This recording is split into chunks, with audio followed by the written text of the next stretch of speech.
Hola amigos, bienvenidos una vez más a su canal Proyecto Libertad.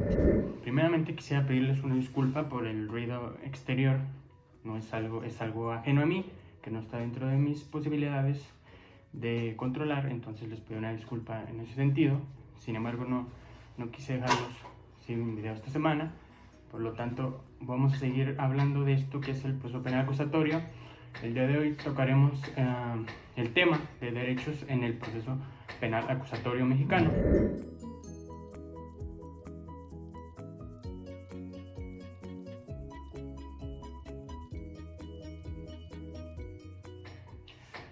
Hay que aclarar que existe un catálogo de derechos referentes tanto a la víctima como al imputado, a quien se le atribuye la comisión de un delito y quien será juzgado, esa es la persona imputada.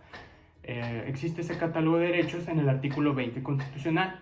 Sin embargo, para no saturarlos con tanta información en este video, únicamente nos referiremos a los contemplados, en este caso, en el Código Nacional de Procedimientos Penales.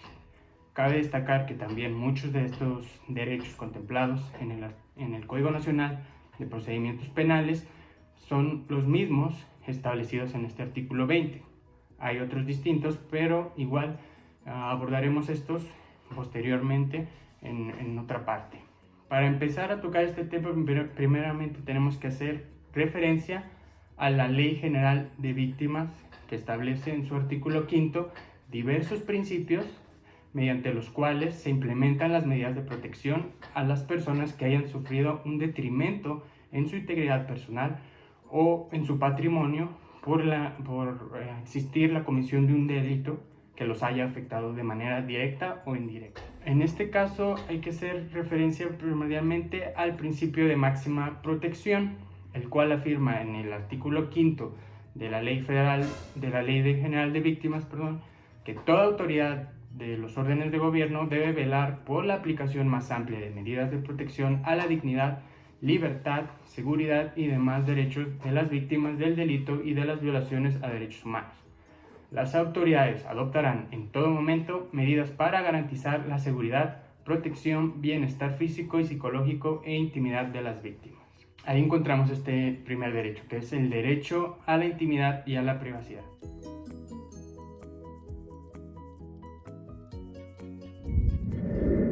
Según la Real Academia de la Lengua Española, la intimidad es una zona espiritual íntima y reservada de una persona o de un grupo, especialmente de una familia. En ese sentido, el artículo 15 del Código Nacional de Procedimientos Penales refiere que en todo procedimiento penal se respetará al derecho a la intimidad de cualquier persona que intervenga en él. Asimismo, se protegerá a la información que refiere a la vida privada y los datos personales en los términos y con las excepciones que fijan la Constitución, este Código y la legislación aplicable. Entonces podemos entender como el derecho a la intimidad justamente a esa protección de los datos personales de las partes, ya sea tanto de la persona imputada, quien será juzgado, y la persona que sea una víctima. Tienen que ser sus datos personales y su intimidad tiene que ser resguardada durante todo el procedimiento. Si bien muchas de estas audiencias son de carácter público, siempre se tratará de privilegiar esa información de manera reservada, tanto de la víctima como de la persona imputada, para que no exista riesgo alguno para ellos. Ahora veremos el segundo derecho, que es el derecho a la justicia pronta.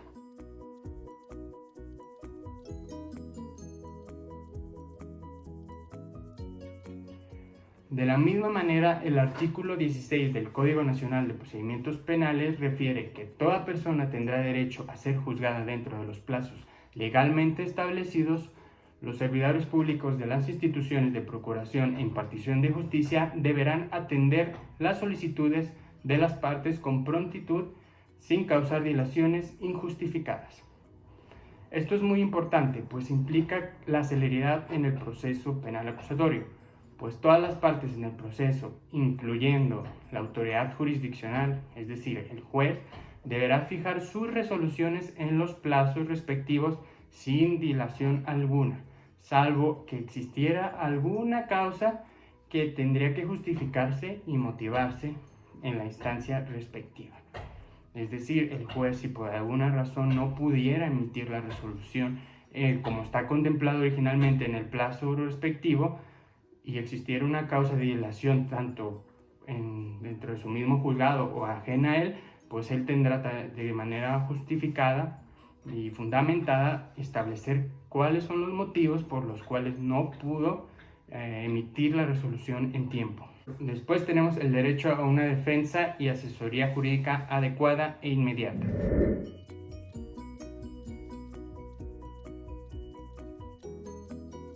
Al respecto, el artículo 17 del Código Nacional de Procedimientos Penales refiere que la defensa es un derecho fundamental e irrenunciable que asiste a todo imputado. No obstante, deberá ejercerlo siempre con la asistencia de su defensor a través de este. El defensor deberá ser licenciado en Derecho o abogado titulado con cédula profesional. Esto es muy importante porque estamos hablando de un grado de profesionalización para poder llevar la defensa técnica que se necesita para defender a un imputado durante el proceso. De esa manera se garantiza que va a ser defendido por una persona que tiene la capacidad para ejercer esa defensa. Se entenderá por una defensa técnica la que debe realizar el defensor particular que el imputado elija libremente o el defensor público que le corresponda. ¿A qué vamos con esto? El imputado, la persona que va a ser juzgada, puede libremente elegir cuál es el representante, el defensor que lo va a representar en el juicio, o bien, si no cuenta con los medios económicos o para allegarse de un defensor, entonces el Estado está obligado a asignarle un defensor público para que le asista desde su detención y a lo largo de todo el procedimiento, sin perjuicio de los actos de defensa material que el propio imputado pueda llevar a cabo. La víctima u ofendido tendrá derecho también, a su vez, a contar con un asesor jurídico gratuito en cualquier etapa del procedimiento en los términos de la legislación aplicable. Así como el imputado tiene derecho a un defensor, también la víctima tendrá derecho a un asesor jurídico de manera gratuita. Corresponde entonces al órgano jurisdiccional velar sin preferencias ni desigualdades por la defensa adecuada y técnica del imputado. ¿Qué quiere decir esto? Que de alguna manera el juez que lleva la audiencia respectiva tiene que tener en cuenta que efectivamente exista una defensa adecuada y por lo tanto que la persona que está ejerciendo la defensa, ya sea que la haya elegido el mismo imputado o sea un defensor público, tenga los conocimientos técnicos jurídicos para llevar a cabo esa defensa. En dado caso de que él se percate de que ese defensor no cuenta con los medios para llevar a cabo la defensa que se le está requiriendo, podrá, es parte de sus atribuciones, designar entonces en otro caso a otro defensor, si hace un defensor público, para que lleve la defensa de esa persona y no se deje sin garantías, en este caso garantías judiciales de defensa a la persona imputada.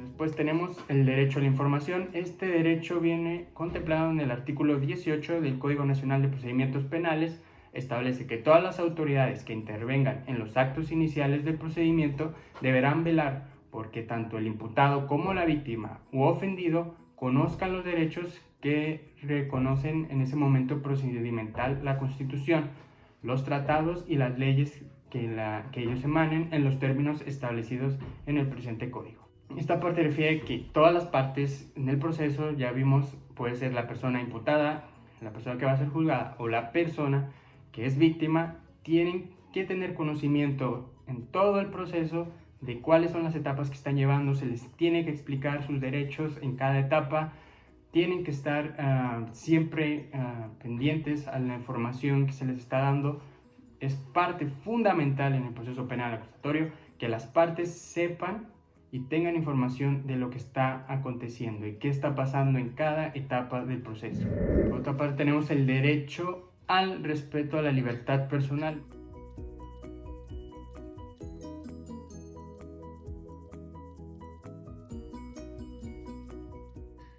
Este derecho refiere que toda persona tiene derecho a que se le respete su libertad personal por lo que nadie podrá ser privado de la misma, sino en virtud de mandamiento dictado por la autoridad judicial o de conformidad con las demás causas y condiciones que autorizan la Constitución y este Código. La autoridad judicial solo podrá autorizar como medidas cautelares o providencias precautorias restrictivas de la libertad las que estén establecidas en este Código y en las leyes especiales. La prisión preventiva será siempre de carácter excepcional y su aplicación se regirá en los términos previstos en este Código. ¿Qué nos dice este artículo? El artículo 19 del Código Nacional de Procedimientos Penales nos habla sobre la libertad personal. Nadie podrá ser privado de su libertad salvo una resolución judicial que así lo determine. Refiere que la prisión preventiva será de carácter excepcional y su aplicación se regirá en los términos previstos en el Código Nacional de Procedimientos Penales. Me llama mucho la atención esta parte porque dice que justamente la prisión preventiva, que es una medida cautelar en el proceso, posteriormente veremos qué son las medidas cautelares, refiere que es de carácter excepcional, que debe ser, así que si no hay otra forma de garantizar que el proceso sea llevado a cabo sin problemas, será entonces que se aplicará la prisión preventiva. Es la última opción. Me llama mucho la atención esto porque durante los últimos años han existido diversas reformas, tanto a nivel del Código Nacional de Procedimientos Penales como a la propia Constitución.